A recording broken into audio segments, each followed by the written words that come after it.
it's time for us to take a little bit of a closer look, and it's a topic that's getting a lot of mainstream news coverage and is definitely impacting some of the organizations we care about. And it's President Trump's new tariffs on dozens of companies that are shaking global markets and hurting major US companies like Apple, Amazon, and car makers. What's going on is that they're increasing the cost of materials and products that are coming in, and then uncertainties are leading to fairly significant delays in some of those things being shipped. Apple themselves expect to be paying about $1.1 billion in tariffs just this quarter, and Ford estimates $2 billion for the entire year. That's money that's being paid by American consumers into the government's tax funding.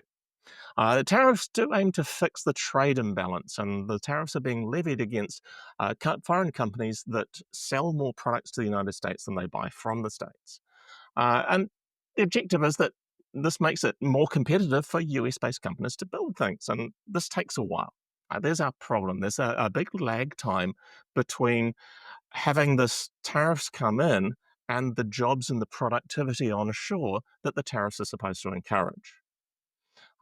Right now, job growth is slowing because we have that latency between. We have that delay of higher costs for products, but we don't yet have the ramped up production domestically, and it's likely to be some time for that.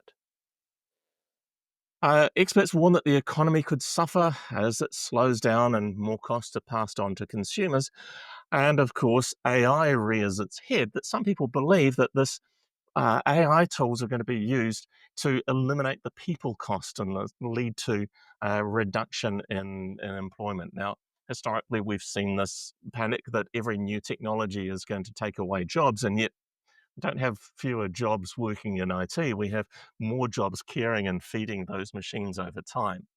So I think it's interesting to see that there's a large list of companies that are uh, having tariffs levied against them here. I live in New Zealand. We have a 15% tariff is being levied against New Zealand because we send you more wine and cheese and dairy products or other meat products than we get from the United States. You know, there's this imbalance. Uh, the president does say that tariffs are vital and that there's no chance for US survival or success without these tariffs. But I think he's a little uncomfortable with the fact that there is a lag between putting the tariffs in and the actual upsurge of US manufacturing and employment. And so this is why we saw a bit of a knee-jerk reaction to the news that the rate of increase of employment in the United States has gone down. It's below the average of 130,000 jobs a month. Well, 73,000 jobs added in July, and that wasn't welcome news. Jeff, are you seeing confidence here? I'm not in the United States. I only see this secondhand. Are you seeing confidence and comfort in the United States as a result of these tariffs?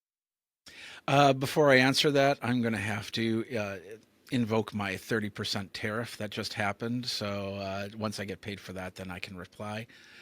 Okay, now we're good.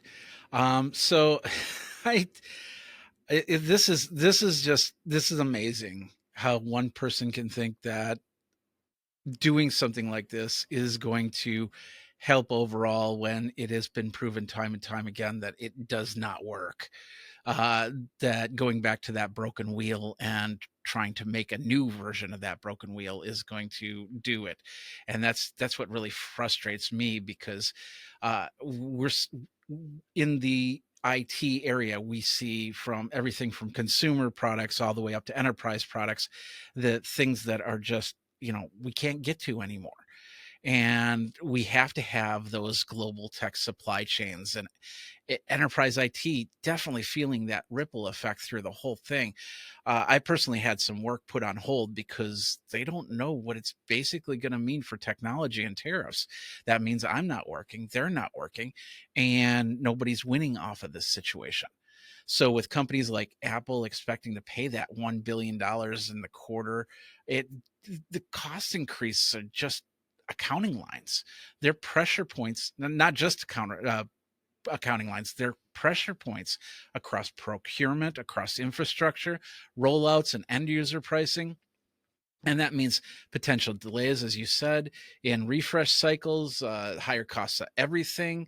The next iPhone is going to be what, 20 to 30% more.